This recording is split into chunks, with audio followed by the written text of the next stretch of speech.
Happiness is beautiful, it's a kind reality.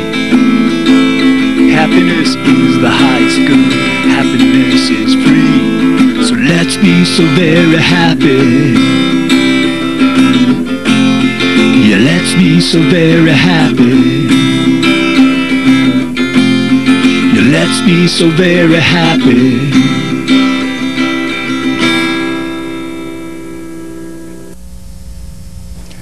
Welcome to the Happiness Show. This is George Ortega. I'm here with Lionel Ketchian, and we're here to talk about happiness because happiness is, always has been, and always will be the point of it all. Okay, today we're going to be talking about happiness and common sense. Okay, Lionel, why don't you start us off? Okay, I guess with common sense, we have to ask ourselves what really is common sense. And one of the things that I heard it somewhere, I don't know the whole quote, and I'm probably misquoting it, but basically a thought today that may be shared by only a few people is certainly not common sense because the majority of people don't hold that thought to be true. But that's where the thought emerges, and so it could be 100 years from now where what a few people think of as common sense today becomes common sense later. Now with happiness, we like, George, you and I like to think that this is common sense, and we were saying, you know, it could take 100 years before it becomes common sense, and you said, gee, I hope it doesn't take that long. I hope it only takes 5 or 10. But then again, happiness has been around since biblical times. The word wasn't there, but I think the sense of it was. Aristotle, the Greeks, talked about happiness. So for a good 2,500 years, it's been in the form of kind of like common sense, sitting on the fringe, but it hasn't prevailed as common sense in our society. Right, and it's an interesting fact because it's kind of like a paradox, because in a certain sense, we all understand, like when psychologists ask people what do they most want from life, usually, you know, the vast majority of people say happiness. Some people will say money, fame, prestige, power, etc. But then when you prompt them more, well, why do you want more money? Why do you want more fame or whatever, eventually they come to the idea, yes, it is happiness. So in a certain sense, we have this. So I mean, that brings us to the question, well, why are we here? Why are we on this planet? Why do we live? Why do we exist? And it seems, in a certain sense, very commonsensical that we're here to enjoy ourselves, to feel as happy as possible. So why don't we? So why doesn't that become common sense with us? Why doesn't everyone understand that happiness is good common sense, and just use their common sense and be happy all the time? Why isn't that happening? Yeah, well, you know, of course, like what happens is we will get distracted. We'll get distracted by really things that maybe that our culture promotes. Like, for example, education, knowing things, making a lot of money, being productive, being seen by others as somebody who's productive.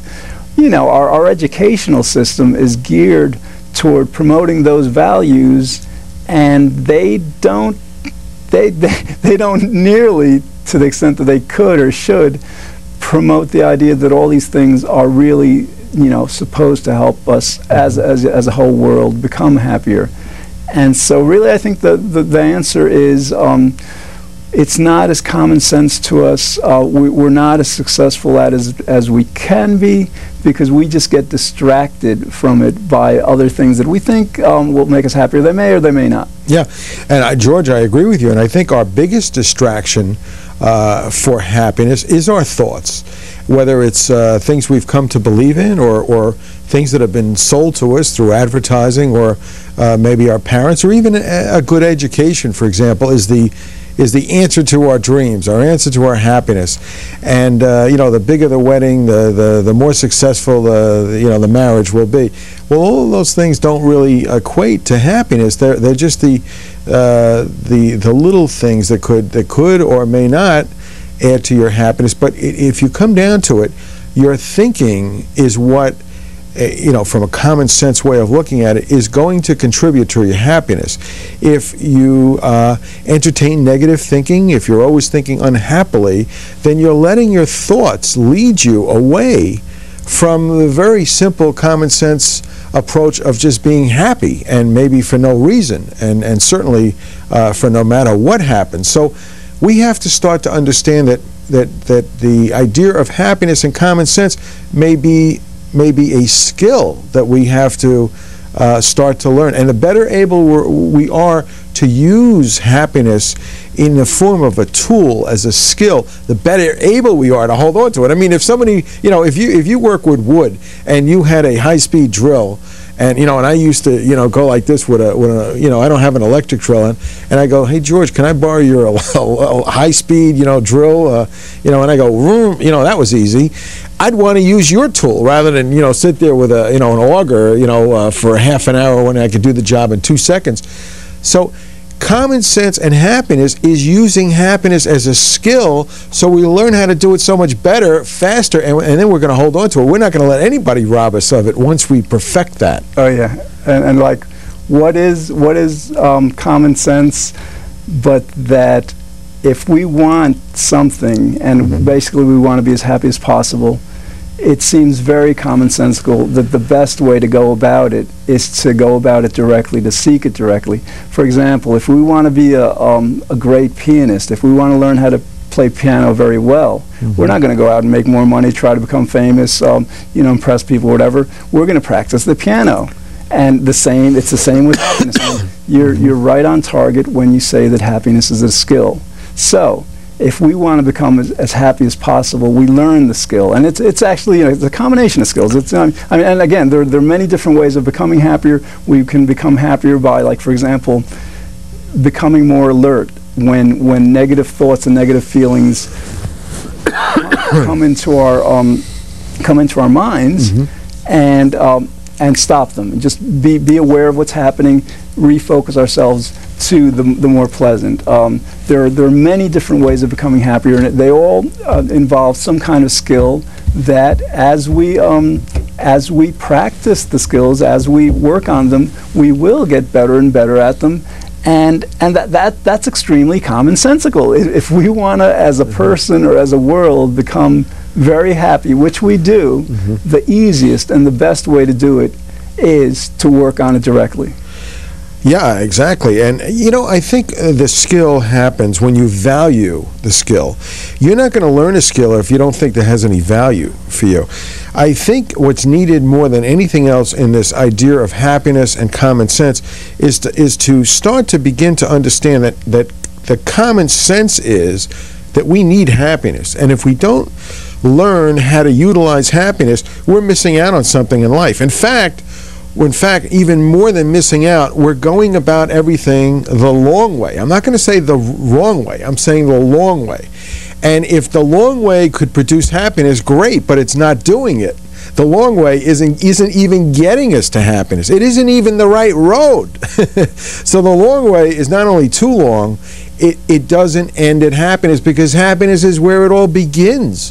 And we've been trying to finally get there, and unless you start the journey with happiness, the road's not taking you anywhere near it. That's the common sense of it all. Oh yeah. And here's some more common sense. Happiness is a lot about liking. When we like things, it's very commonsensical that liking things creates pleasure, and that pleasure translates to happiness. So, we've all experienced, I think, as kids, maybe we're introduced to a kind of food that we may have not have tasted before, and it's actually quite possible to acquire an appreciation of a food that once we just didn't like or didn't appreciate. The same thing applies to everything, in a sense. It's very commonsensical. The more we like about ourselves, about other people, about the world, the happier we're going to be.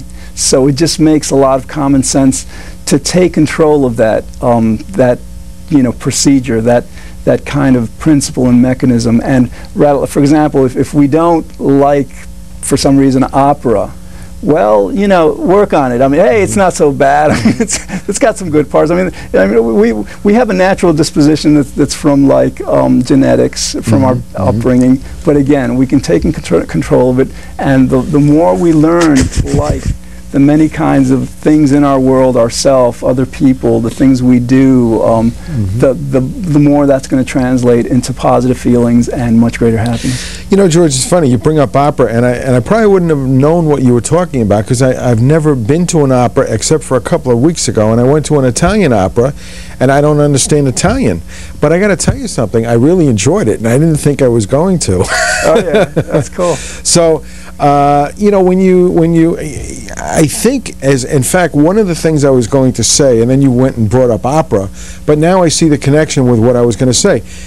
The liking and disliking is very important, because when you dislike something, you create resistance to it. And resistance is really the culprit to happiness, resistance. Because once you create resistance, you've got unhappiness immediately. You know, you've created it. So you haven't eliminated what you don't like. You've actually created the feeling within yourself. You've let something that you dislike create a bad feeling within you by creating resistance, by manifesting unhappiness within you.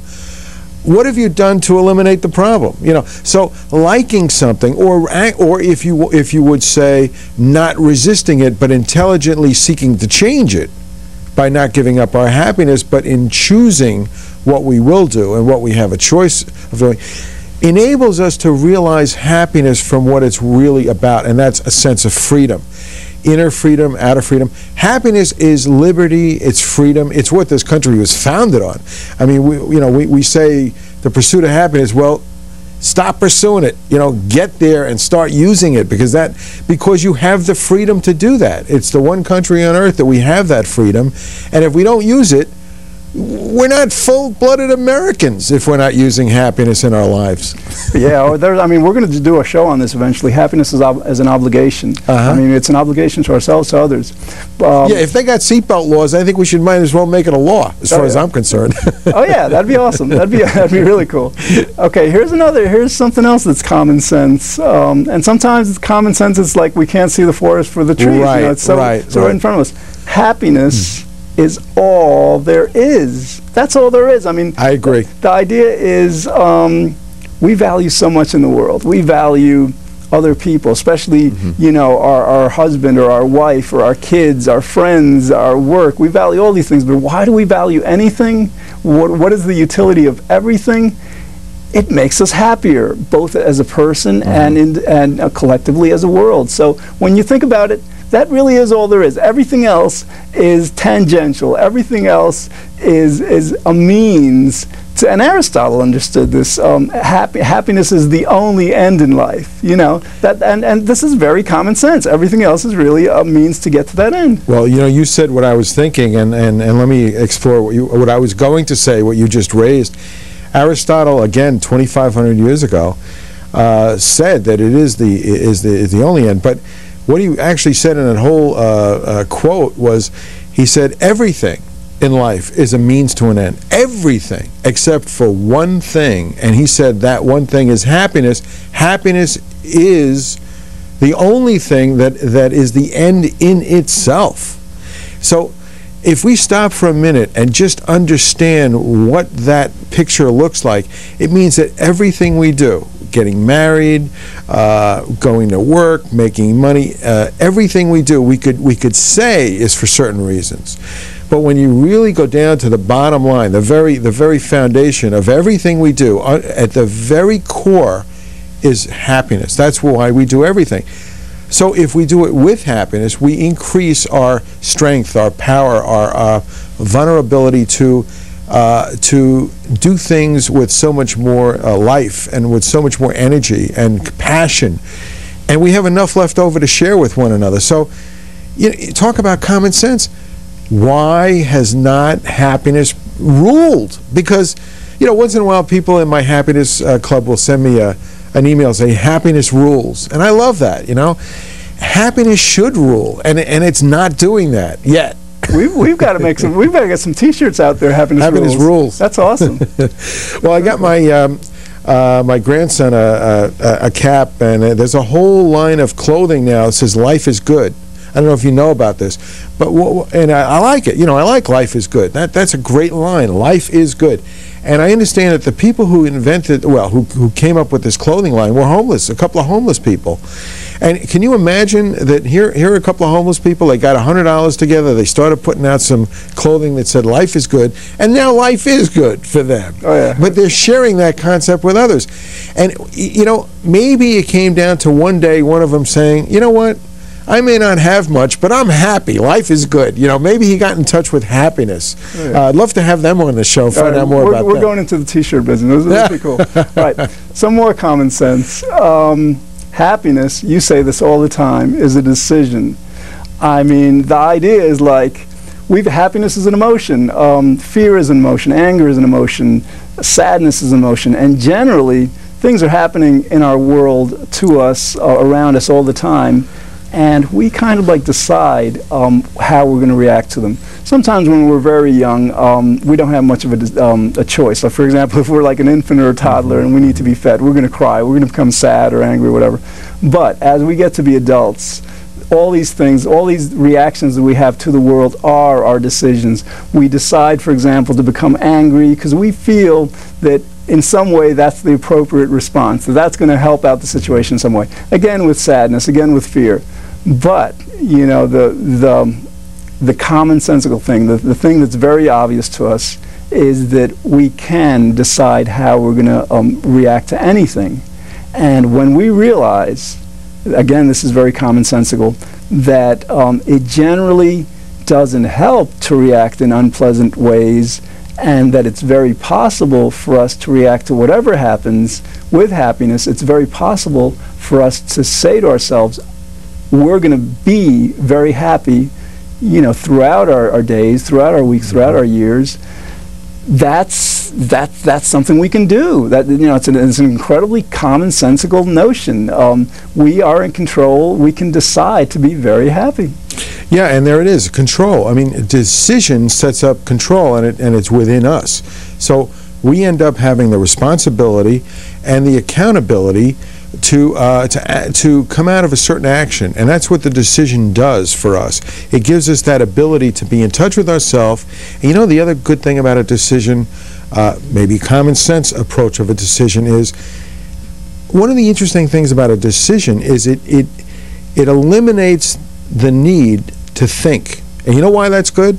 Because when you are in trouble or when something looks bad to you, thinking is going to be your worst enemy. You're going to go into your negative spin.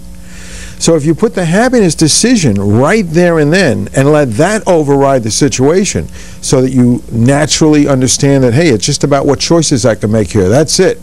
It's not about me. It's not about the situation. The situation already happened. Now it's about how I'm going to respond to the situation. And if I start using my thinking now, or my thoughts, or whatever thoughts are being bombarded now, if I start entertaining those thoughts, and the Ortega happiness method deals with this too, George, you were presenting that in the last session. You're going to pick the worst possible scenario. You're going to let your negative thoughts disrupt you and tell you what to think. And that's not democracy. Freedom is having the ability to think straight and decide what you want in life. So happiness is nothing more than the common sense of having the ability to decide what you want to do in that moment and not be oppressed by the moment or a person or a situation, and having complete and total freedom and power to choose what's best, not only for you, but for everyone around you.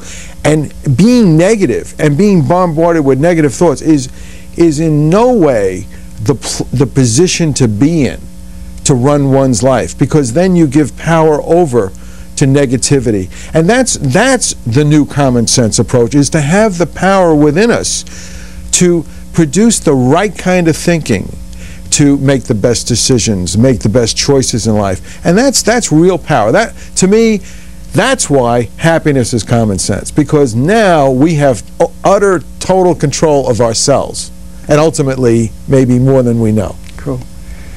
Okay, if you look through various statements of different philosophers and sometimes doctors, psychologists throughout the ages, you'll find some of them saying that the best way to lose one's happiness is to seek it. Okay? Yes. Now, it doesn't make sense really in a certain sense, but fortunately we had some scientists, Dr. Fordyce in 1977, different psychologists since then, demonstrate and actually through research discover that actually the truth of the matter is that the happiest people in the world are those who seek it the most, you know, those who value it the most. So that's extremely commonsensical. It's like with anything else. If you're really into money, you know, you're going to be motivated to make as much as possible. If you're really into friends, you're going to make as many friends as possible. And a lot of these things will lead to happiness. So, George, you're saying the more you seek happiness, the more you'll find it. Right. Well, yeah, and the idea is that it's extremely commonsensical. And now, unfortunately, we have sometimes philosophers will just turn things upside down, you know, and people will think to themselves, wait a minute, that's very, like, intriguing. That's very kind of, like, maybe profound. And they'll get confused by things like that sometimes. Mm-hmm. But again, fortunately, we have the research that that demonstrates the commonsensical understanding that we want to become much happier. All we have to do is seek it. Mm-hmm. Well, I'm going to agree with you for the most part. In other words, seeking happiness, and depending on how we're seeking it, will produce happiness. But if you're seeking it in a new car, then? Yes, a lot of times what happens is, now it can for some people, but like for example, with a new car, it's not going to last. Okay. If you're seeking it in like a new wife or a new friend, that'll generally last. Well, how about if it's your fifth wife and that's all right? There you go. I hear your point. Your point, basically, yeah, what you're getting at is something I think that's also very commonsensical. Okay. That the idea is. See what I mean about people who seek it and they keep seeking it and nothing gives it to them. Right. So you're basically referring to the idea of like seeking happiness outside of ourselves. Like right. It's out there. Right. It's out there in that car. It's out there in that person, whatever. And so yeah, I think it's pretty commonsensical when you think about it, that, you know, happiness is within us. It's something we're feeling. It's our feeling. It's our thought. So that why give the power over whether we're going to be happy or happier to other things that aren't in our control? Well, that's it. So I think it's important to seek it within oneself. I think that's important. Now, it reminds me of a joke. It reminds me of, for example, we're in a studio and there's some dark areas in the studio, you know. So I lost my car keys. George, could you help me find it? You know, this is a nice lit area. Could you help me find it around here? And let's say you and I look for them for an hour, right? We can't find them. And you say to me, well, Lionel, I don't see your car keys anywhere. Where did you drop them? So I dropped them back in the corner of the studio where it's dark. So I don't want to look back there because there's no light. I want to look over here where there's light. That's the problem with seeking. Seek, but you better have a good idea of where you're going to find it before you start seeking it, because just seeking it in the dark isn't going to give it to you. Oh, yeah. So that's the point I want to make. Oh, definitely. Yeah, a lot of times we'll choose the easiest way towards something, and it's not always the best way. You know, it's easier seeking something in the light, but if it's in the dark, yeah, not going to find it. Okay, something else that's common sense. Why do we do anything? Why do we work? Why do we, you know, make friends? Why do we marry? Why do we do anything in the world? And that depends. That not only pertains to every moment in life, but our long-term plans. Why are we going to, you know, try to get a house, whatever? I mean, it's commonsensical. It's like we do everything we do to feel good, to maintain our good feelings, our happiness, or to feel better. I mean, that's extremely commonsensical, and it's something, though. Again, it's something that it's like we're not as aware of it as we could be because of this, you know, not being able to see the forest for the trees thing. Yes, and George, that's one of the reasons why people use unhappiness as a strategy, because they think that that's going to make them feel good, because they're going to get people to give them what they want by using unhappiness as a prime motivation for themselves and others.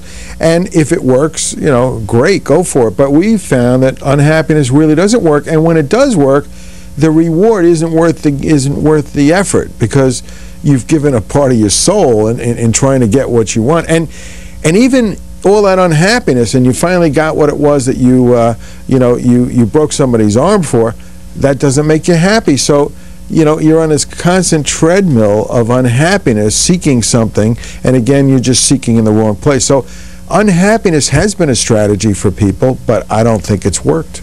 All right, so yeah, so I mean, we've gone through like a whole show of like explaining in different ways why it's so commonsensical, why it's so, you know, basic, so fundamental that happiness is like our greatest desire, our most important part of life. Yet our national happiness average is 70%. We're only happy about 54% of the time on average. In the world, throughout the world, it's a bit less, lower. So I'm not going to ask why this is the way it is. What I'm going to ask is like, well, how can we change it? What do we need to do to get in touch with this very commonsensical, very powerful notion that happiness is all there is, that happiness is all we really want, and that by seeking it, we can very successfully achieve it? Well, I think it's like anything else. I think the skill, once we understand it as a skill and start to use it, it's education. It is education. The more we educate ourselves to understanding the benefits of happiness by objectively feeling it and using it, finding it in our health, seeing it in our thinking, seeing it in the benefits with our friends and our relatives and loved ones, then we could start to understand that this makes sense, and it is common sense. And maybe reading some good books on happiness. Join the Happiness Club that's in your area.